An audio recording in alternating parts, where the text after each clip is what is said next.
young woman would seemingly disappear without a trace, but many people would call into question her love affair with a married police officer, the same police officer who was working her missing persons case. But before we get started, welcome to True Crime with Maneater.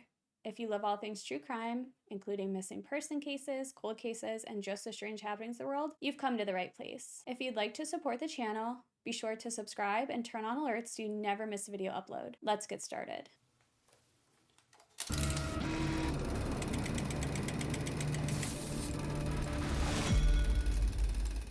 On October 18, 2003, 20-year-old Rachel Good was last seen with her friends around 6 p.m. that evening. Rachel and her friends had been hanging out in a parking lot behind the Elkton Volunteer Fire Department in Elkton, Virginia. As it was getting dark, Rachel would hop into her Dodge Neon and drive away from her friends. Unfortunately, Rachel has never been seen or heard from again. Rachel did tell her friends that evening that she was heading home, and her car was found at her home. But the next day, Rachel's best friend would contact her mother to let her know that they couldn't find Rachel. So Rachel's mother would report her missing. Rachel's mother, Brenda, would say that when she went to report her daughter missing, the officer who took her statement couldn't stop shaking. She would say that, "I have never seen anyone shake like that. He could barely hold his pen in his hand, and he only wrote a couple of lines." Interestingly enough, the officer who took the report was a man named Adam Williams. It turns out that Rachel Good was romantically involved with this police officer. At the time, Adam Williams was married, and he was reportedly the father of Rachel's unborn child. And suspiciously enough, he was the lead investigator on her case at the time. Although Rachel was only 20 years old, she left behind 3 children when she vanished. As the investigation into Rachel's disappearance gets started, of course, Adam Williams is on the case, and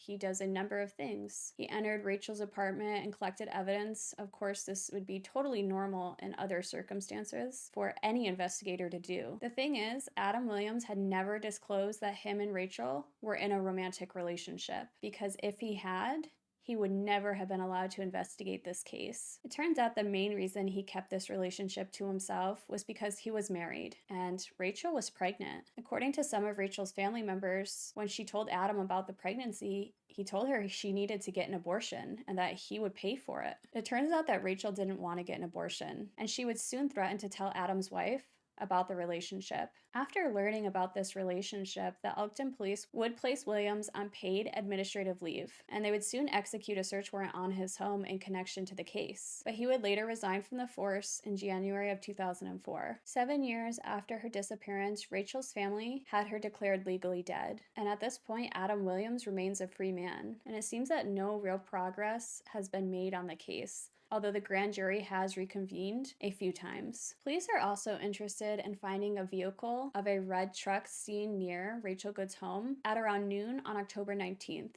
which is the day after her disappearance. The driver was never identified, and they're not saying that this person's a suspect, but they'd like to speak to them. And it seems that there's just very little evidence in this case. They don't have any evidence to prosecute somebody, and they do not have her body. This case, of course, bothers me to no end. There's so little evidence and really little information out there, although the case is quite old itself. The fact that a man who was romantically involved with a woman who went missing and he didn't tell anybody is incredibly suspicious. The fact that he was married and Rachel was pregnant also is quite unsettling.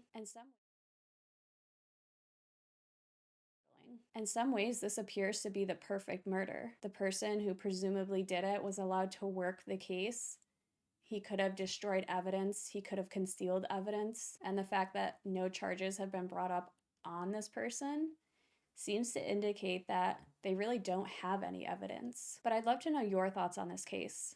What happened to Rachel? Do detectives have more information than they're releasing? Or did somebody get away with the perfect murder? But that's it for today, guys. If you like this video or any other video on my channel, be sure to subscribe and turn on alerts so you never miss video upload. If there's a case you'd like me to cover, pop in the comments below, and I'll be sure to get to it. In the meantime, check out some other videos on my channel while you wait for the next upload, and I'll see you then.